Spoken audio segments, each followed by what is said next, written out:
Hey, I have a question to begin with this morning. Before the days of the DVD players in automobiles, yes, there was a time. Before the days of iPods and cell phones,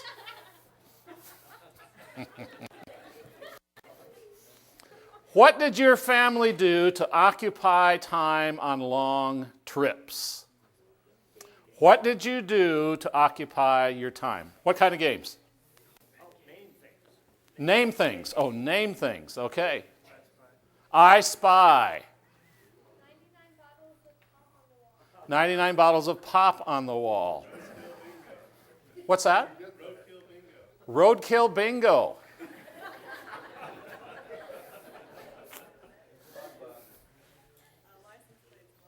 License plates. Hunt for the license plates of all the states. We found things to occupy our time because there was a lot of time, and you needed to have it occupied. Anybody sing? Yeah, lots of singing. Sound of music. You know, I don't know if you know this or not, but Becky comes from the Von Goben tribe, and the Von Goben clan loved to sing. And so Becky still has these memories. We were actually traveling the other day, and she started singing some memory songs, like "My Daddy Is Only a Pitcher." "If I Could Hear My Mother Pray Again." Real uppers. No wonder the trips took so long. But the Gobens love to sing. And just to illustrate the point, a few years back, Becky's brother Wayne was selling Bernina sewing machines. Had a good year, actually won a trip to go to Switzerland where the machines are made, to tour the factory and also the country. And so they're in the Swiss Alps, and this tour guide is taking them all over, and they make it up on this high peak, and there's a yodeler. And this guy's yodeling for them. He's a Swiss yodeler. Well, I don't know if there was an invitation or if Wayne just decided, hey, that's pretty cool. But Wayne decided to yodel. And he actually could yodel. It was kind of country western, but he could still yodel. And so here's this guy in the Swiss Alps yodeling because he's part of the Von Goben clan. They did a lot of singing, lots of singing. The section of Psalms that I would like to look at this morning is actually sections of songs that apparently were written for traveling Jews. In other words, although they weren't traveling around in cars, they're apparently the slowness of walking and the absence of iPads, cell phones, etc., led them to find songs an appropriate thing. And so that's what we want to look at this morning. The heading on most of your Bibles in Psalm 120 through 134 will say that this is a song of ascents. A song of ascent. And again, there's a number of different ideas about what that means. You'll know if you've studied the Psalms that there are sometimes musical terms and breaks that are put in there. And we struggle today to get a complete comprehension of what some of those things might mean. So it is with this title, The Song of Ascent. There's some different ideas as to what that particular categorization might mean. The Hebrew word merely means to mount upward, and it may be applied to any elevation in general, advanced elevation in general. Some have thought that it just has a reference to the nature in which the songs were to be sung.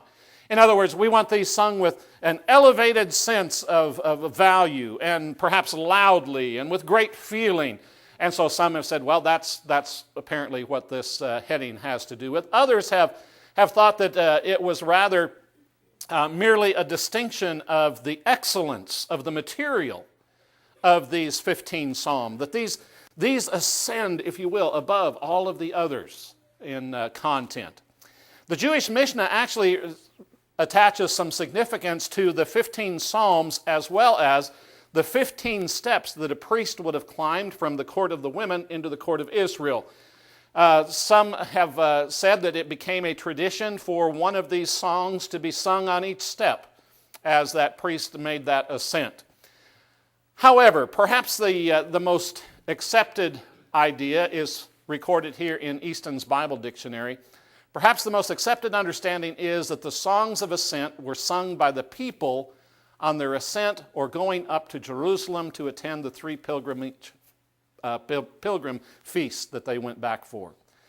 So, songs of ascent. Now, even today, this ancient songbook appears on the wall to the city of David, to Mount Zion. It is actually written in Hebrew as well as in English, and some of you may have seen this as you have visited there.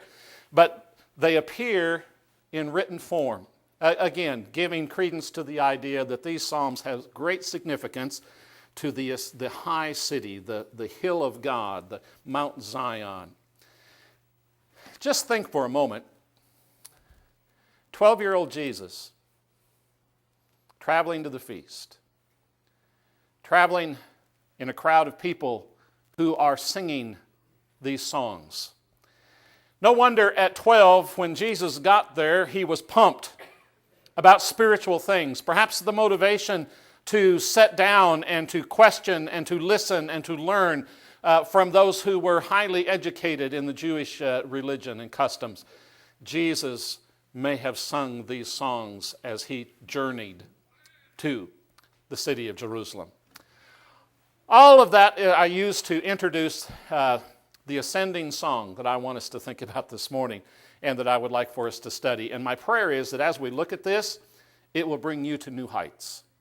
It will help you as you climb your spiritual Mount Zion. And I think the message of Psalm 121 we will find extremely significant in our days of troubled living, in our days of trial, in the times that beset all of us from time to time, and the times in which some of us may currently be in.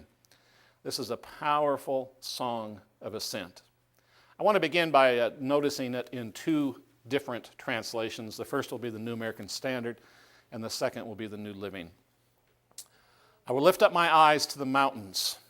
From where shall my help come from? My help comes from the Lord, who has made heaven and earth. He will not allow your foot to slip. He will keep you and will not slumber. Behold, he who keeps Israel will neither slumber nor sleep. The Lord is your keeper. The Lord is your shade on your right hand. The sun will not smite you by day, nor the moon by night. The Lord will protect you from all evil. He will keep your soul. The Lord will guard your going out and your coming in from this time forth and evermore. I look up to the mountains. Does my help come from there? My help comes from the Lord, who made heaven and earth. He will not let you stumble. The one who watches over you will not slumber. Indeed, he who watches over Israel never slumbers or sleeps. The Lord himself watches over you. The Lord stands beside you as your protective shade. The sun will not harm you by day, nor the moon at night. The Lord keeps you from all harm and watches over your life. The Lord keeps watch over you as you come and go, both now and forever. This is a really significant psalm, even to modern-day Jews. Oftentimes, this psalm is printed out and put in delivery rooms as a hope for God to bless the labor process for expectant mothers.